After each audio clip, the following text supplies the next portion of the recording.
In 1942, the legacy of women pilots began for the U.S. military when General Henry H. Arnold agreed to form the Women's Auxiliary Ferrying Squadron and the Women's Flying Training Detachment, which then merged into the Women's Air Force Service Pilots, with its pilots known as the WASP. The WASP birthed a legacy that would later be carried on by U.S. Air Force Major General Jeannie Leavitt. Although her story was a part of the Air Force's history, it still was uncomfortable being in the limelight. The very first time I met General Leavitt was April 28th of 1993. It was the famous press conference from the Pentagon where Lieutenant Jeannie Flynn at the time was standing next to Sharon Presler and Martha McSally and the Chief of Staff of the Air Force. I am today announcing that effective immediately, women pilots and navigators will be able to compete for, train in, and fly any aircraft in the inventory of the United States Air Force. Lieutenant, I'm sure you're a Sierra Hotel pilot and looking forward to the F-15. Is there anything you cannot do in comparison with your male counterparts? Do you have the stamina to compete one-on-one, do you think? Yes, sir. I go through the same training that my male counterparts go through, and I've had no problems to this point, and I'm looking forward to the challenge of flying the F-15E. I vividly remember the day in April of 1993 when women were finally allowed to fly in combat. I was excited and inspired that as an incredibly intelligent person who graduated at the top of her pilot training class, that Tally would lead the charge of normalizing combat for all pilots, regardless of gender. And so that day and that image is seared into my brain, and it was very helpful to me throughout my career when things got tough, that I knew that there was someone who went before me who did an amazing job and that paved the way for me, and I could follow in her footsteps. I had the privilege to work on a project with Major General Leavitt to solve a complex problem for our Air Force. I believe the result of that project had a huge impact. What I learned watching General Leavitt lead was how to build an expert team, not a team of experts.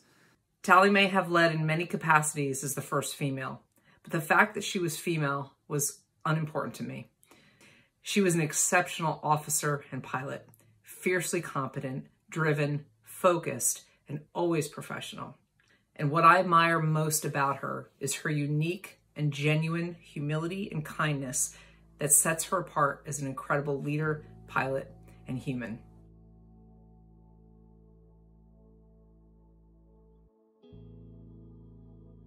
By 2020, 16% of service members were women, including 103 fighter pilots, thanks in part to Major General Leavitt and the legacy she was able to carry on.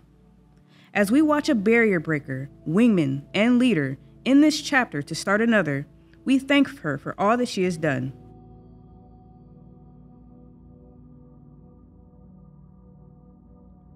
I first met Major General Leavitt when I was a graduate student at Stanford. I was a civilian at the time, actually in the process of joining the Navy. I completely forgot she was coming to speak, and a last-second reminder email from a classmate changed my life.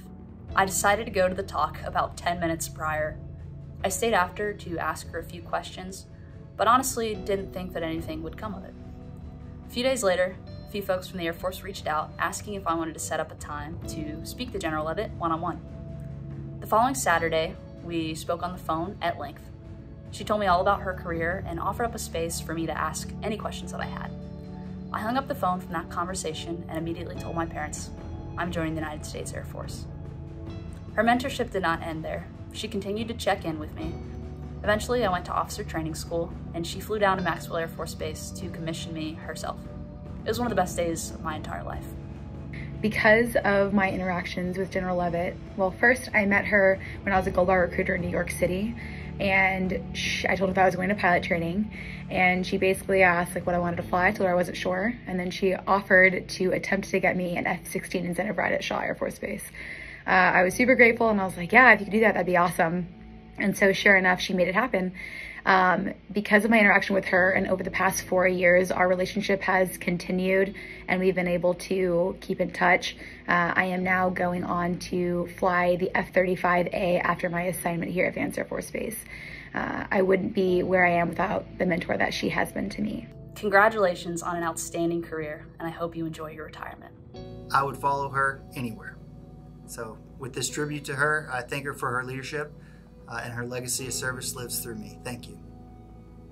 So General Leavitt, you might be retiring, but your legacy will definitely keep working and working hard. Best of luck to you and your family. Happy retirement.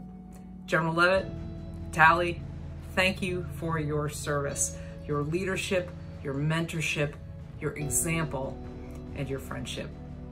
You have made an incredible impact on our airmen, our Air Force, and our nation, and you're leaving a legacy to be incredibly proud of. However, it is not the end, as so many will continue to carry this torch because of the inspiration evoked by Major General Leavitt and those before her.